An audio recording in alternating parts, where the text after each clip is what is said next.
Аз съм Мартин Рангелов, скулптор съм от София, България. Занимавам се от 5 годишен, започна съвсем случайно като хоби. Много деца, примерно, ритат топка и така натам. Аз си бягах вкъщи и моделирах. Започнах първоначално с пластелин. Това ми беше първи материал, с който започнах. Впоследствие започнах да работя с полимерна глина. На 15 осинових този стил биомеханика. Създателя е Ханс Родигигер се нарича. Дизайнера на най-култовото чудовище на Холивуд, Пришелец. Аз съм самук, нямам академично образование. Исках да запиша да уча в художествено училище след 7-ми клас, но ме скъсаха на изпита по рисуване, защото грам не мога да рисувам. До ден днешен.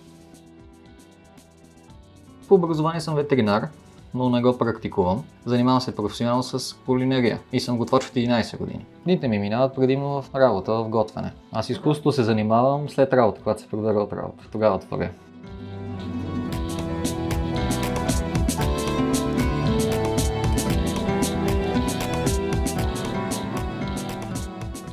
Първата си маска я направих в 2014. Използвам полимерна глина и акрилни бои. След изпичането ги отцветявам. Аз творя единствено и само когато имам вдъхновение. Не мога просто така да фана нещо и да работя. Сега съм на 32 съответно, но съм имал своите прекъсвания. Когато не съм имал вдъхновение, спирал съм и за по година, месеци наред. След това отново съм започвал да творя съответно и все едно не е имал никаква пауза.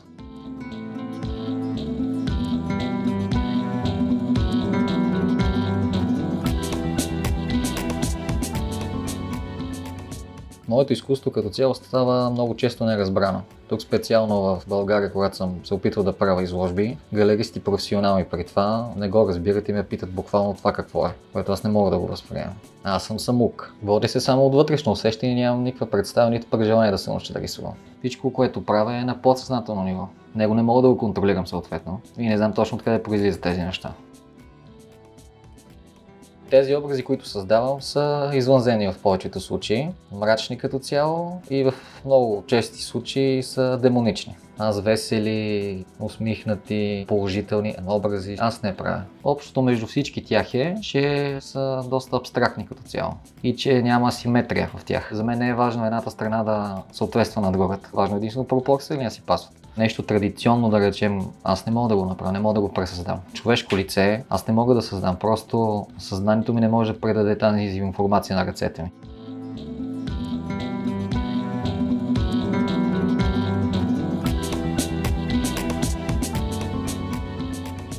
Една творба средно я правя около 30, 40, 50 часа с тези инструменти. Дали ми пука за нормите в изкуството? Не. Нямам студио, вкъщи работя. Правя си скулптурите и после ги пека в домакинската печка. Съхранявам ги, където имам място вкъщи.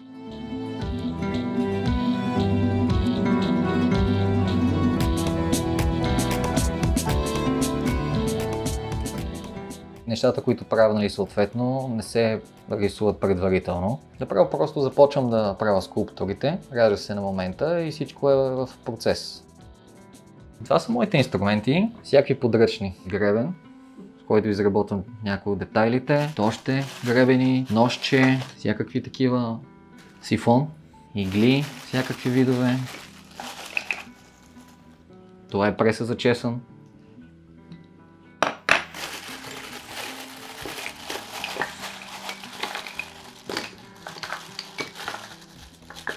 Ето още един сифон и в повечето случаи използвам гребени. С тях оформям детайлите. Най-важният инструмент е чувствителността.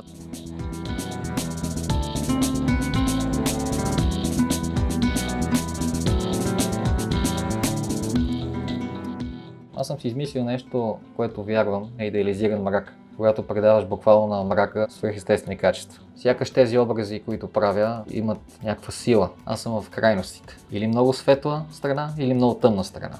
Светлата страна обичам повече в себе си, но винаги в изкуството се проявява тъмната. Когато твори и правя създавам тези образи в света, съм в пълна хармония с себе си. Нямам агресия в мен, напротив, успокояват и цяло си потапя. Задавам воля на въображението си и нещата се случват просто.